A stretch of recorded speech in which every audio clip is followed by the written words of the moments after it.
সবচেয়ে বৃহত্তম সংগ্রাম আজকে ভারতবর্ষের রাজধানী দিল্লি তার চারপাশে কৃষকরা করছে। এখন প্রায় 5 শতাধিক কৃষক সংগঠন তার সঙ্গে যুক্ত হয়েছে। শুধু কৃষক সংগঠন না, ছাত্র, যুব, নারী, আইনজীবী, যারা বুদ্ধিজীবী অংশের মানুষ আছেন, সর্বস্তরের মানুষ তার সমর্থনে দাঁড়িয়েছে। রাষ্ট্রপতি পুরস্কার প্রাপ্ত আমাদের দেশের বিশিষ্ট খেলোয়াড়গণ, বিভিন্ন সিনেমার তারকা তাদের যে পদক তা অর্জন করেছে। গত পরশুদিন প্রায় 1.5 লক্ষ যারা অবসরপ্রাপ্ত সৈনিক তারা এই আন্দোলনের পক্ষে থাকবেন এই ঘোষণাও তারা দিয়েছেন। এই যে ব্যাপক ঐক্য, প্রথম শ্রমিক, কৃষক, এরপরে সমস্ত মানুষের ঐক্য, এই ঐক্য কিন্তু আমরা লক্ষ্য করলাম কেন্দ্রের যে নরেন্দ্র মোদীর নেতৃত্বে এই বড়লোকের যে সরকার, তাদের মনোভাবনা জানাতে পারছে না।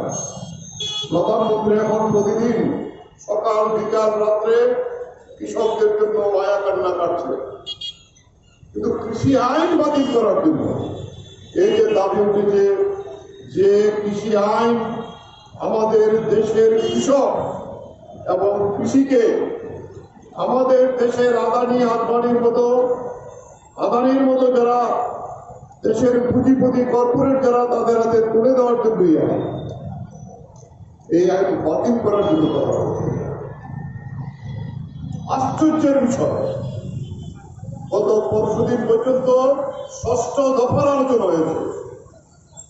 শেষ মুহূর্তে 2 দফা যে বিদ্যুৎ বিল 2020 যেটা তারা প্রস্তাব করেছিল তা বাতিল করবে স্বীকার করেছিল, এবং পাঞ্জাব, হরিয়ানার যে কৃষকরা তারা জমির যে নাড়া নগরী তা পুরাতে হয়, এখন এটা পুরালে তাদের বিরুদ্ধে কেন্দ্রীয় সরকার জরিমানা করার আইন করে দিল। এই দুটি বাতিল করেছে। ওনাগুলি বলেছেন কৃষিমন্ত্রী, আমাদের তো বাধ্যবাধকতা আছে। কার কাছে বাধ্যবাধকতা? কৃষকদের কাছে না, যারা অন্নদাতা।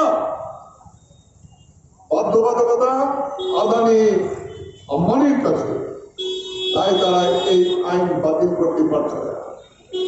এই আইন তৈরি হওয়ার আগে বিভিন্ন মিডিয়াতে এসেছে আদানি আম্বানির দেশের বিভিন্ন প্রান্তে খাদ্য গুদাম তৈরি করে ফেলেছে। আমাদের কাছে খবর আছে আমাদের দেশের ধান, গম আমরা এখন পর্যাপ্ত উৎপাদন করি, কিন্তু বিদেশে যারা আমেরিকান, অস্ট্রেলিয়ান বিভিন্ন পুঁজিপতিরা যারা খাদ্যশস্য বিক্রি করে, আমরা যদি ধান, গম করি তাহলে তাদের খাদ্য আমাদের দেশে বিক্রি করতে পারবে না।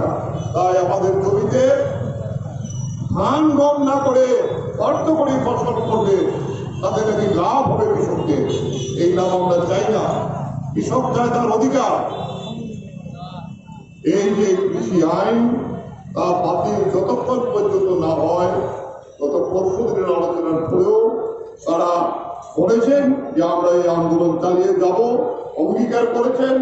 তাই সর্বভারতীয় এই কৃষক সংগঠনের যৌথ আহ্বানে আজকে ইংরেজি নববর্ষ উৎসবের দিন, কিন্তু আমাদের কাছে উৎসব না, আমাদের কাছে আজকে এটা শপথ নেবার দিন। তাই আমরা এই কর্মসূচি আমাদের রাজ্য এখন পর্যন্ত যত খবর প্রায় 50-এর অধিক স্থানে হচ্ছে। আগরতলায় কেন্দ্রীয়ভাবে আমরা এখানে করছি। আমি যে সমস্ত সংগঠন অংশগ্রহণ করেছেন তাদের অভিনন্দন জানাবো। এখন প্রথমে